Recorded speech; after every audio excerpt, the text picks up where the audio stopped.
Welcome to the Gynarchy Podcast. This is your host, Dr. Kirti Patel. Here we place women's health and feminism front and center where they belong, engaging in conversations that range from the fundamental to the fearless. With insights from expert guests, we aim to break through the barriers of the patriarchy and envision a new world led by the Gynarchy. So let's get started and dive right in. Welcome to the Gynarchy Podcast. This is your host, Dr. Kirti Patel. And today our topic is Money Matters. And my guest today is Julie Praline. Julie, also known as the Wealth Visionaire on Instagram, is a financial consultant and coach with over 20 years of experience in corporate finance and investment management, with experience managing billions of dollars for pension funds, high net worth individuals, and family offices. She has a bachelor's degree in accounting and finance, a master of science in investment management, and holds additional certificates in financial studies. She now uses her experience and knowledge to help women break through emotional and psychological barriers that they may have about money in order to become financially literate, confident, and empowered. So welcome, Julie. Hi, Carty. Thanks for having Hi. me. So nice to have you. So I always like to start these episodes by asking my guests how they got to doing, what they're doing, like your career, and also, what has led you to evolving into, doing what you're doing now. Sure. So my path to finance is a little bit unusual. I came from France 20 years ago now, and I was actually working at a barn. I taught horse riding. I train horses. And I came with two suitcases, and I thought, oh, I'm going to move to the US, my heart full of dreams, and I'm going to teach horse riding to those American kids. And things are a bit different in this country. I realized you need money to buy horses for your training program. I couldn't just be hired at a barn like I thought. So I quickly shifted and I went to get a job at a cashier at a supermarket. And I learned how to count money there, which was actually very helpful. And quickly, I went to work for a financial advisor. And that's where I learned about investing. I knew nothing about mutual funds, cost basis. I got questions from people calling in, and I would quickly run to the financial advisor and say, I have no clue what the client wants. And along the way, I moved then to a job in Boston. I started being an equity analyst. I got certificates, my master's degree. And years in, I started managing billions of dollars in the stock market. So I really got to learn hands-on how to manage money quickly. And I love that. I really love it. And I then transitioned to corporate finance, which is a little bit different rhythm, a bit different. But I work for a big metrics company now. It's multinational, and I learned so much more too. And across those 20 years, what I recognize is women don't take a seat at the table. When it comes to money, they tend to hide behind their partner, their husband. They don't ask the questions with a financial advisor. They don't talk to their friends about money. How much are they making? Or questions like that. How to invest, how much to put aside every month to retire at some point. So that's why I realized I need to start a coaching business. I need to help them with all the knowledge I have to really get to that seat at the table and ask questions. Thank you for sharing that. What an interesting background. I love to hear that. You really are self-made woman, and I love to hear of like people's early jobs. That's really fun. So are you still horseback riding, actually? Not as much as I want, but my kids are, so I get to go and still see the horses every week. Eventually, I'll get back to it, but I haven't had so much time recently. Nice.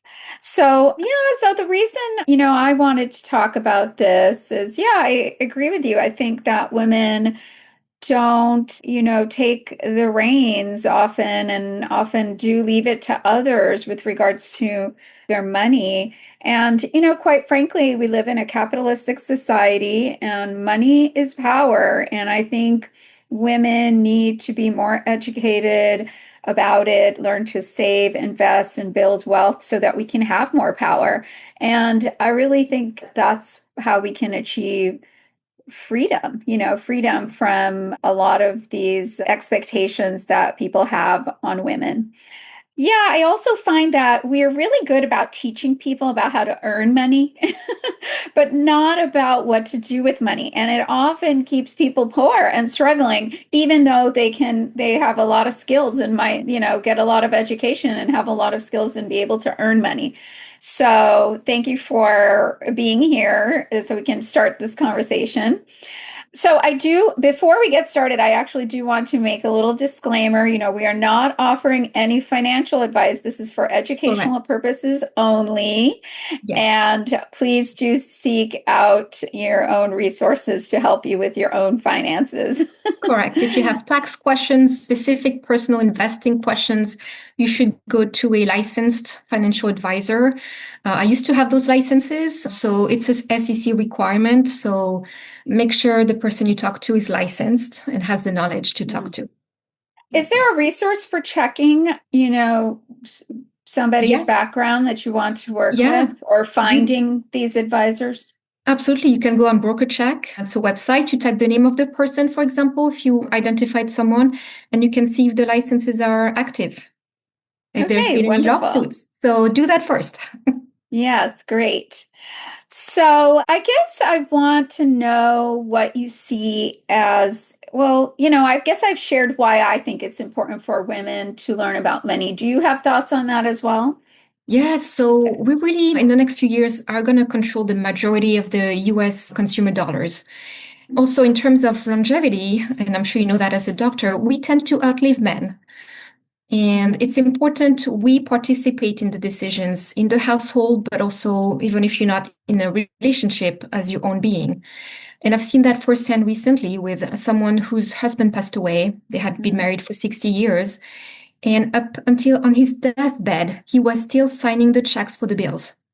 So once he passed away, she was totally lost. She had no clue which accounts were for what, how to pay what when, no understanding of what was coming in and coming out.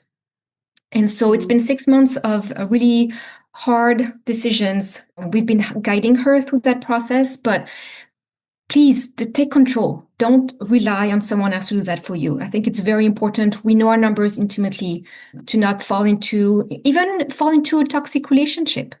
Don't, if you don't have control over that, you could get disempowered in that relationship. So it's very important to be in alignment with your money.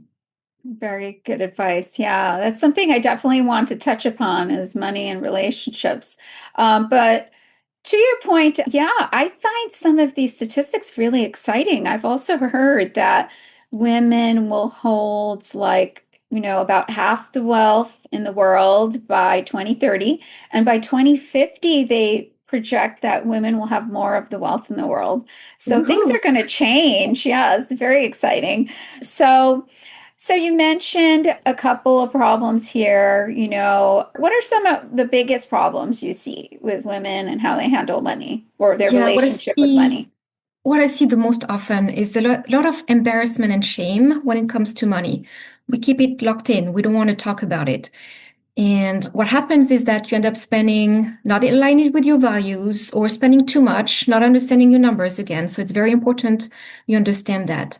So it's important because you need to put money aside every paycheck, every month, every year towards the future you. That person who will no longer have an income, that will rely on the assets you're building Mhm. today to grow with time to support the future you. So one day you can either retire, become work optional, whatever your choice is. A lot of women I work with, they enjoy working. They're not necessarily looking for retirement, early, but the Yes. financial freedom that's being work optional. You don't have to work, you work because you want to. Yes, yes. I like that term, work optional. I like to call it fuck you money. Yes. I love that because yeah, I think I mean I love to work. I love my career. But I have other interests and it's really nice to not be a slave to a bad employer, for example, and to have the freedom to find the right, you know, position or job that you want, and also to have time to pursue your other interests. Most of us are not like one dimensional Correct. people, you know, Yeah, and and I like, yeah, go if ahead, you have sorry. kids, maybe you want to take trips every year to countries, make them discover the world. That's something that's on my list of values I have with my family. So you Yes. need to allocate money in places that bring you joy today, but also the future you, like I said. So if you don't get empowered with your money, you Hmm. can't do that. Yes, Your money is yes. going to leak in the wrong buckets. I always compare money to Right. water. And that's the Oh. visualization I give women is imagine woman is a big river and you're the bank. You bring the bank, you direct the money in the right buckets. It can be a lake. The big lake is your future pool of money. It's just there. It's your safety for the future.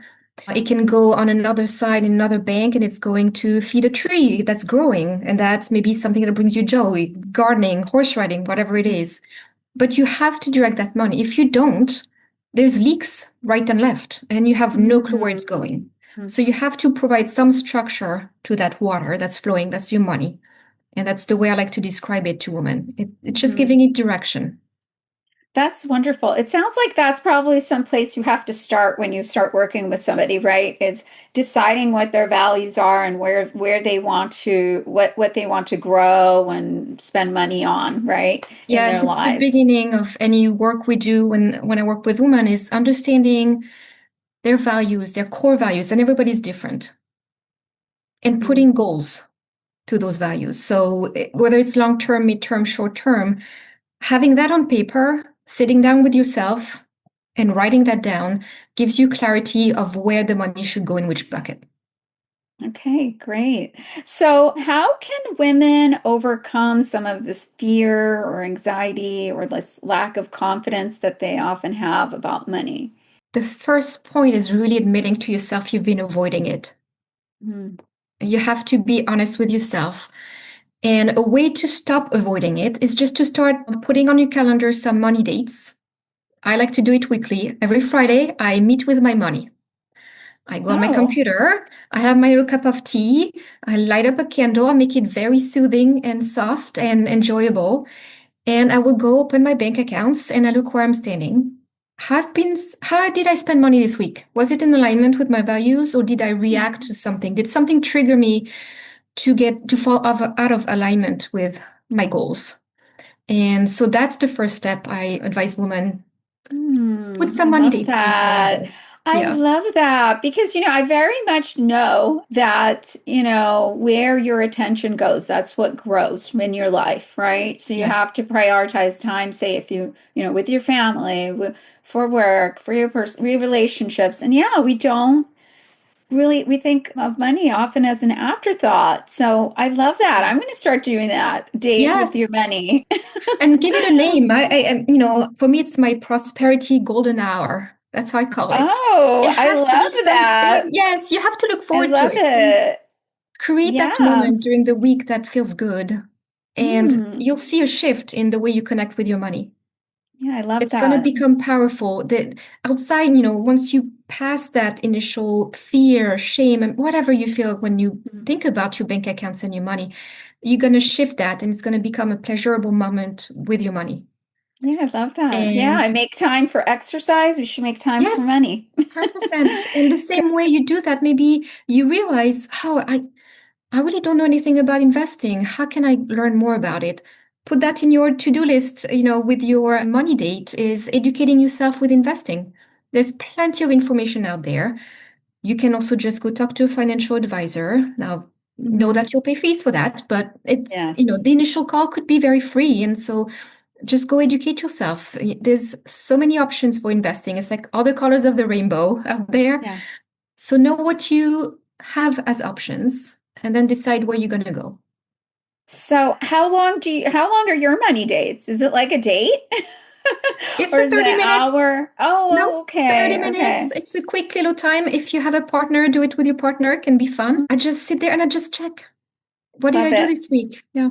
So, yeah, and I'm a big believer in, I'm a learner, so I've read a lot of money books. I manage my own and I I enjoy that. But I think that some people, like maybe it doesn't come naturally to want to do that. And so this money date is a great opportunity to learn, like set aside time to actually, just like working out can sometimes be difficult, but you prioritize Yeah, it and put it on the schedule. I love it. exactly. Same with Great business owners I've advice. worked with. They don't look at their money. They don't understand their cash flow. They don't understand their profit. If you ask them, what's your profit margin? Like, I don't know. Same thing. As a Mm, business owner, set time in your calendar. great.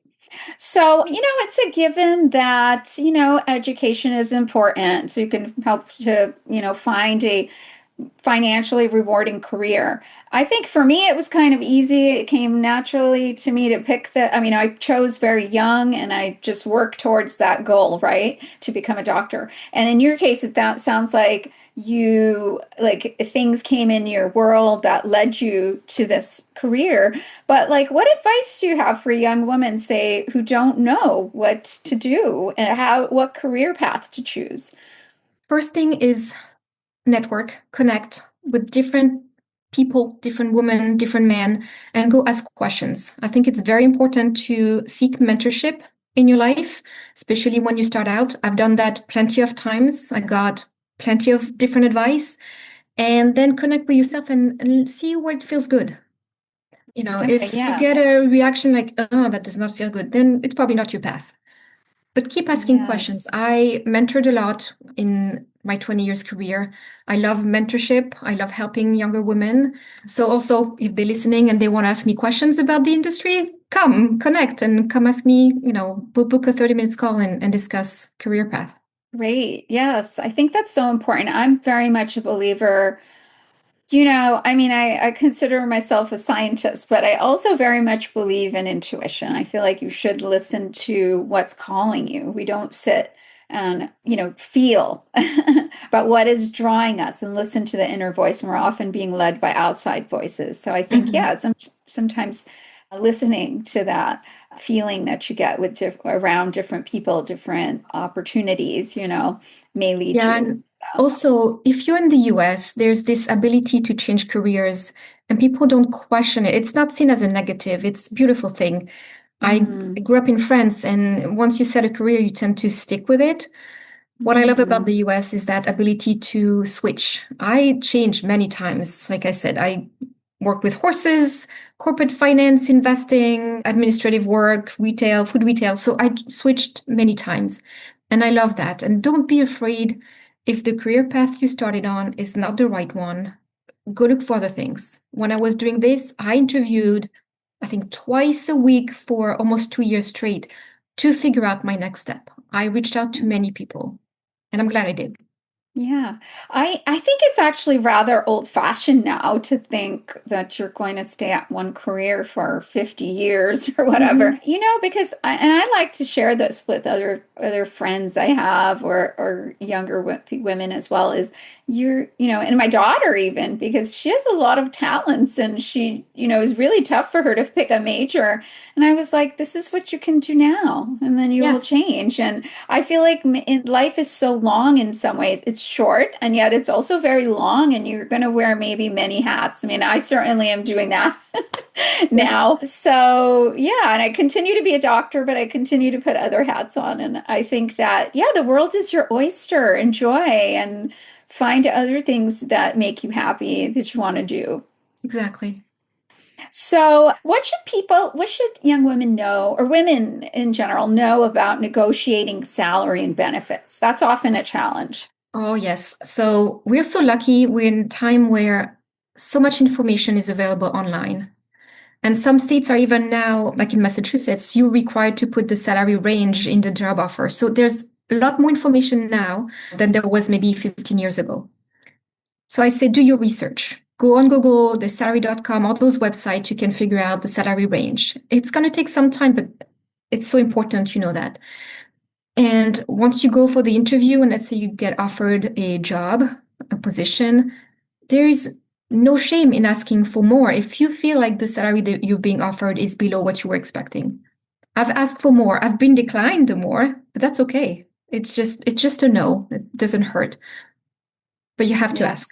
Yes. I've learned this the hard way a couple of times. Like, I actually found out I was paid less than colleagues. And then I've Yes. also found like I once proposed a salary amount which they accepted immediately, which made me realize like, ugh, I Be too low. lowballed. I lowballed. Yes, I happened to me myself, too. I undervalued Yes, myself. So seriously, this is very important to think about because it makes a big difference making a little more for huge sure. And it difference. could be a lot more actually. It happened to me too, where I got hired. It was early on in my career. Same job, we had the same qualifications, and he got hired for more than I was. I found out years after. Oh, yeah. And it ruins your relationship with that employer. I mean, that's what 100%. happened to me. It's like 100%. after that, I was like, wow, you just let me do the same work. Yes, for less.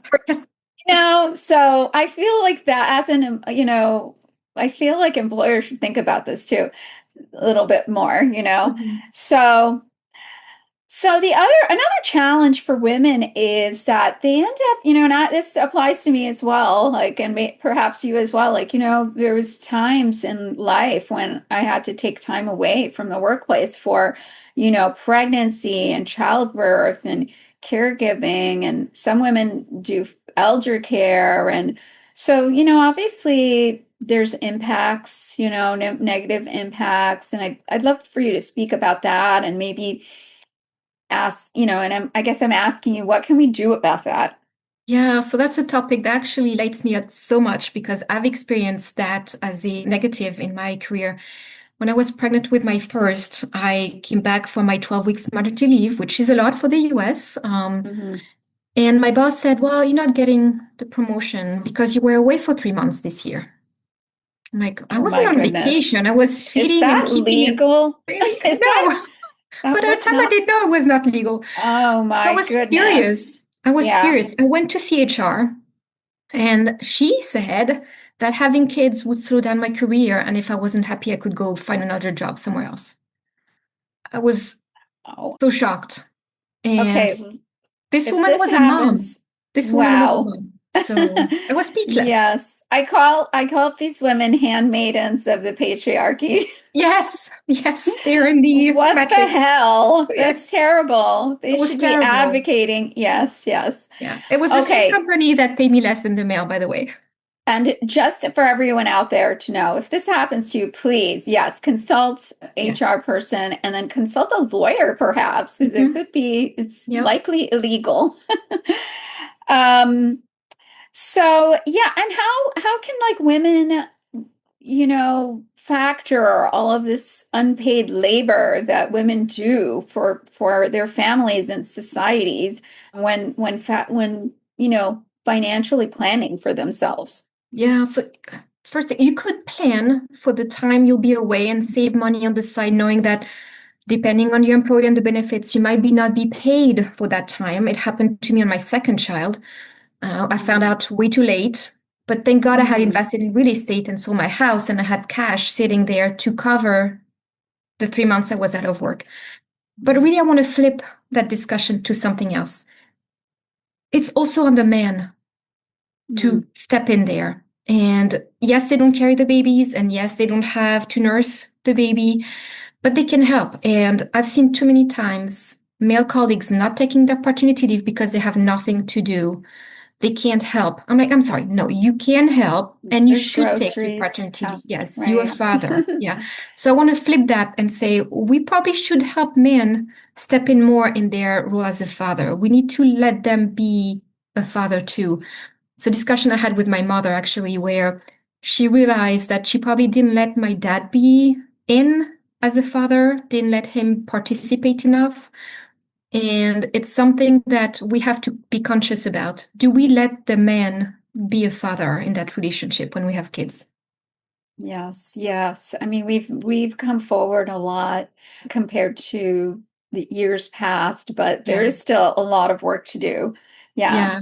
And another thing that made me think about that is you can be a feminist, but you have to stay in your feminine. So I call myself a feminine feminist. I'm not a masculine feminist that's going to crush the man. I love men.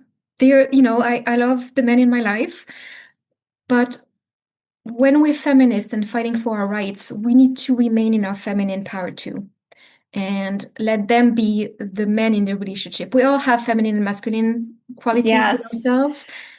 I think it's important to remain in our feminine when we're trying to fight for our rights and not be too masculine, because we can put off the men too. And then Yes. they won't step in as the father, as the provider role, whatever role it is. And I'm not talking just money. So it's Yes. a nuance that we have to think. No, we are very much similar here because I think that is why people demonize feminism because we've gotten this reputation probably from, people who want women not to be empowered by feminism. We've gotten this reputation that feminism means angry and masculine and, don't need a man, don't like men, but that's not what feminism is. Feminism is simply, wanting the equality of women, Yes, and the fairness. actually, Yeah. in my case, I'm a little bit of a female chauvinist. Yes. Yeah. And I think, and to your point, it's more about what I feel like what I stand for is more the promotion of the feminine and in all of us, like Yes. feminine leadership, leading with the feminine. And I really feel like that's really what makes the world go round, like women are natural leaders in the home. Hmm. And I think that we should be the leaders in society as well. And I Hmm. do think men have feminine and masculine qualities. Women have feminine, masculine qualities as well. And I think that feminine qualities have been, or values have been put down when really they should be raised up. Yes. So I'm on the same page with you. And yes, we need to Awesome. change this narrative about what feminism is. Hmm. I agree. I agree. So we started talking about relationships. What are some of the biggest mistakes you think women make in relationships with regards to money? I think you mentioned before, of course, letting Letting the men partner, yeah, partner make the take, decisions, not right? caring enough. We should all care about money. There's nothing bad about money. It's whatever value you assign to money. I love money personally.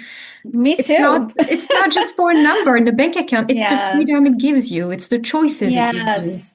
Yes. And Actually, that's such a good point. We also make money such an ugly word and thing yes, when like, that is a way to not attract money to you actually when you hate on it. And really money is delightful. It can be used for so many wonderful things. whatever Yes, you being feel like, whatever is your generous, value. Yeah. doing things with your loved ones, providing for them, Mhm. it's wonderful. So, yes, I think that's very important to also take an interest in it in relationships.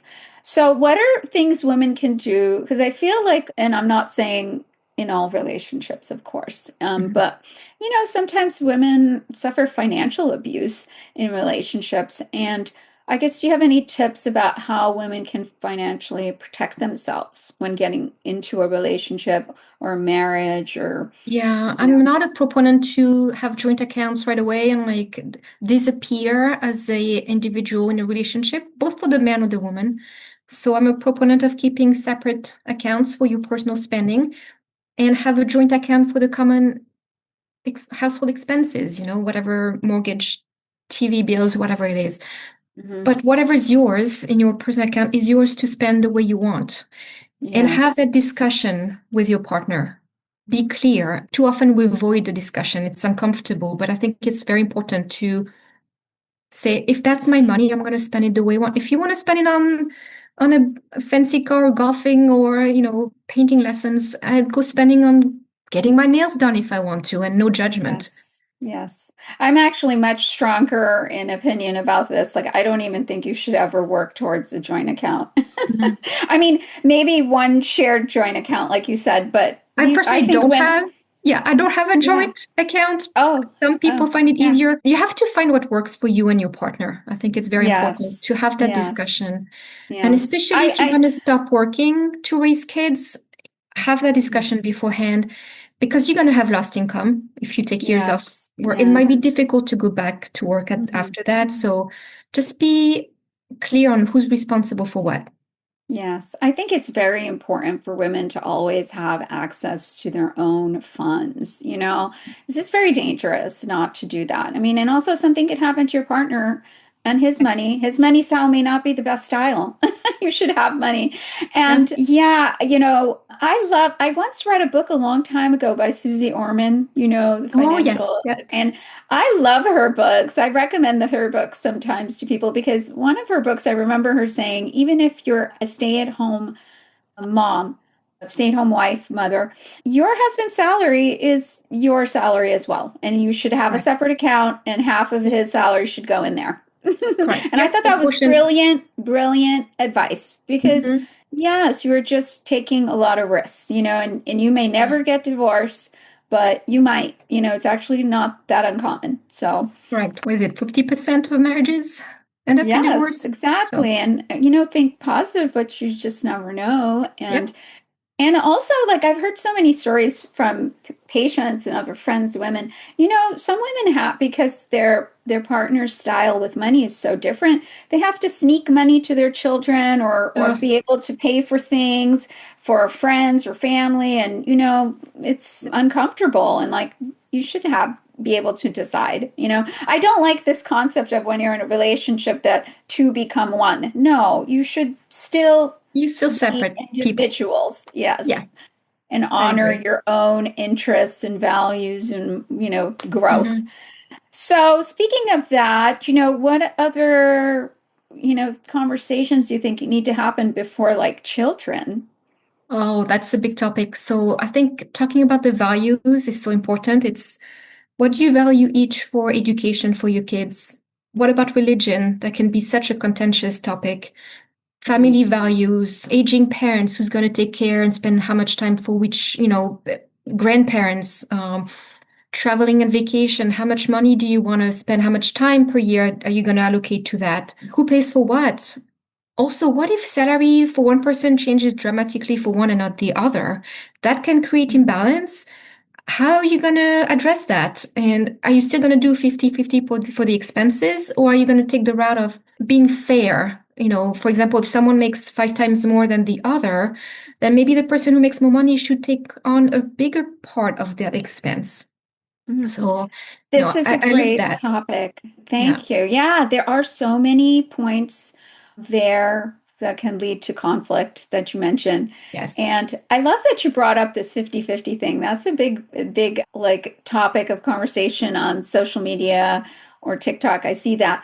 And I have very strong opinions on this. Like, I actually feel like, very strongly that when you get together with a person, hopefully you each have your life in order. And so, like, one shouldn't be, necessarily, unless that's agreed upon. Like, I hate when women are bailing out men. Yes. Yes. And I'll tell you some advice I gave my daughter, who's, I mean, she's just dating. So, but I've already told her, I said, if you end up being with somebody who makes less, that's perfectly fine, but you should live to their level. Like, you Yes. don't need to raise someone's lifestyle, like, have your separate accounts. Hmm. They're probably living at a certain level. You can live at that level, and then Yep. the extra should be in The your extra account. is yours. Yeah. It's all Yeah. about conversation and agreeing Yes. on what you both as a couple value the most. I think having those conversations about money are so important. Yes. So, what should women know, even if they think they're not going to get a divorce in the future? What should women know about divorce ahead of time before it ever happens to them? Yeah, and I can talk for experience because I am divorced. Thank goodness we didn't have kids, but first I want to say you'll be fine. You might be heartbroken for a little bit, but you'll be fine. And money is just money. It can disappear quickly, but it can also come back quickly. It's all about how you will connect to it. So just be honest with yourself and make sure that any decisions you take regarding money are not tied to anger or resentment. Don't go in that divorce with that in mind because it will Yes. come back. Yes. I believe in karma. I So love that advice. Yeah, I'm also divorced. And yeah, I feel very much like it's so important to think about the big picture, especially have children together. You want to remain friendly, you want to support each other. I don't want you don't want the father of your children, or for men, the mother of your children to be suffering, like you want everyone, yeah, to have the big picture in mind, Yes. right? Yeah. So, what are some of like when women do work on their finances, what are some of the biggest investing mistakes you think women make? The biggest one is not starting soon enough. I can't say that enough. Well, we all know about following trends and whatnot, but make sure you understand what you're investing into. If you're on TikTok and Instagram and following those financial gurus who tell you to invest in Nvidia and you have no clue what that is, it's probably not a good thing to follow those advice. So what Mhm. matters more actually than the stock you're going to buy because TikTok told you to, it's to understand the asset you're buying and the diversification of your portfolio. That has way more impact on your growth potential than any following trends and hot stock tips that you're listening to. So, I always tell people you don't want all your eggs in one basket. You want to diversify because the economy shifts, things move. And if you Yes, only bet on yes. one horse and that horse Hmm. breaks a leg, you're kind of in the mud there. So understand what you're investing into and diversify your portfolio. Yes, I mean, we're seeing the importance of that right now, Hmm. aren't we? Right, with the stock Yes. market kind of being more volatile, and Hmm. it's more important, say, if you have other assets like things like gold, like Gold, so. it can be commodities, it can be alternative investments, it can be, Bitcoin is always the question I get asked. Should I invest in Bitcoin? I'm like, do you understand Bitcoin? How do you feel Mhm. about it? And what else do you have in your portfolio? Because Bitcoin can go up and down. How do you value Yes, Bitcoin? yes. I All think that. it's right. I mean, I think it's so important to start with the fundamentals, I mean, I recommend those Susie Orman books just, because I've read them. Do you have any books like that you recommend or resources to Um, learn about the basics?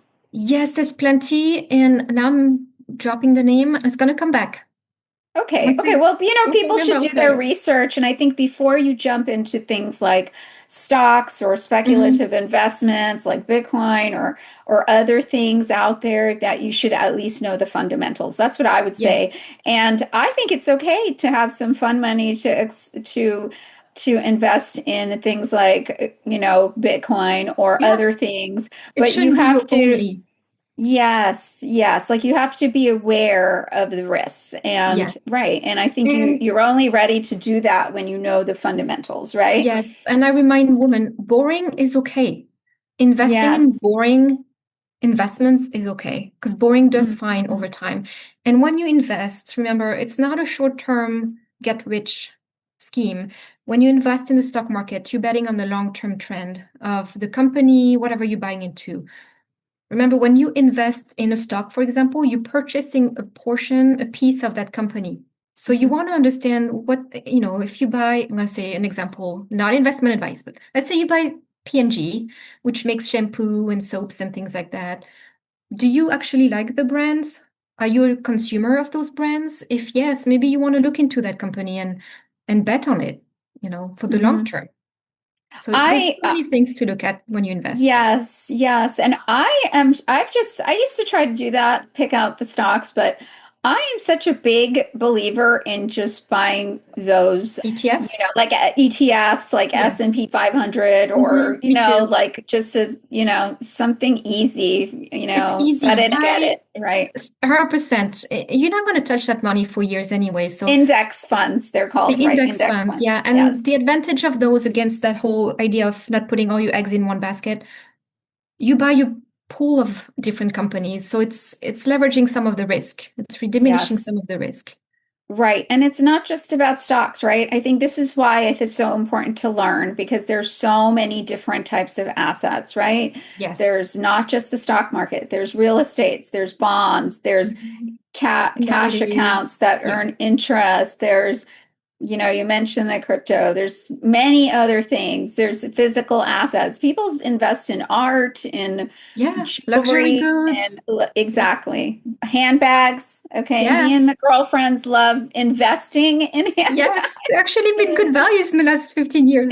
They really are. I didn't understand. I never understood the Hermes, yes, yeah. Hermes Birkin bag, and I was like, "That's insane." But now I understand. Mhm. When I started looking into it, they have a resale value. They So do. there are a lot of different investments. So is it true? I mean, I feel like I'm similar. Well, I mean, I think women have a reputation for being risk averse. Is that really true? I think we just think of risk differently than men, and we have a longer term view than they do. It's actually been proven that women portfolio managers that invest money for others outperform their male counterparts because they tend to be Oh, less reactive to short-term less news and short-term movement. emotional, Yeah, surprisingly, less and emotional than that doesn't surprise me at all. right, Because and I think we yeah. probably also follow a bit more of our intuition. If things don't Mm. feel right, we Okay, might not. interesting, interesting. So, Yeah, I mentioned emotional because I feel like women get this reputation of being emotional, but that my argument whenever people say that is, well, who commits more murders and wars? yes, Like that's very emotional. yes. Okay. Come on. So that's not surprising at all. I think that's wonderful to hear that women are better investors. They also say women are better surgeons and doctors. Oh, I love that too. Okay, for my next Anyway, surgery, I'll remember that. see, so now you see why I have a little bit of chauvinism. Now you gave me another statistic. We kind of started talking about aging and longevity. How do you set a goal for planning for that? That sounds so hard, like how should our goals be different than men? And, how to even know how much to save. So that's the difficulty of investing and setting goals is the timeline. So as women, we tend to outlive our male counterpart, and oftentimes in the old days, I remember we would put a timeline of 90 years old, and I think now we should probably put 100 years old. And when you Think set goals, so? the longevity, Right. it's understanding what type of expenses will you have in your future? Most likely healthcare when you're older. Mhm. Mhm. You might not travel as much in your older years, but maybe in the in between early retirement, you might want to travel more. So Mhm. it's understanding what you might want to do, Mhm. 20 years, 30, 40 years from now, and kind of working backwards to what you need to save today to get to the money you need then. Yes. Are there tools for like, I know that like some of these platforms, like where you have bank accounts can help you kind of Yeah, project what you'll need, but like, are there resources you plenty. recommend? Yeah, plenty Okay, of free online. tools. Okay. A very easy one is investornet.gov, something like that, where you can plug in how much you put every month, how much you're starting with, and it's going to tell you how much you're going to end up in whatever years you put in the. It's a quick analysis, and it tells you, okay, if I save $1,000 every month in the stock market and expecting a return of 8 to 10%, the stock market average is 10% per year in the last 30 years. You can Mhm. put 10 if you invest only in stocks, for example. I usually use less because I have a diversified portfolio and I like to leverage a little bit my risk. And it tells you, okay, I'll have $1 million when I'm 65. Is that enough? It all depends on your desires when you reach Right, that right. timeline. And, sometimes now people have to factor like caregiving, or seniors or even Yeah. children. Sometimes, young people are having a hard time, buying their own homes. Sometimes they're living with you. Yep. So it makes it more complex planning, right? Yeah. Planning for Yeah. long-term care when you're older. I've seen that with my grandmother. She just passed away Mhm. at 96. She had been Oh. 8 years in a center. She had dementia.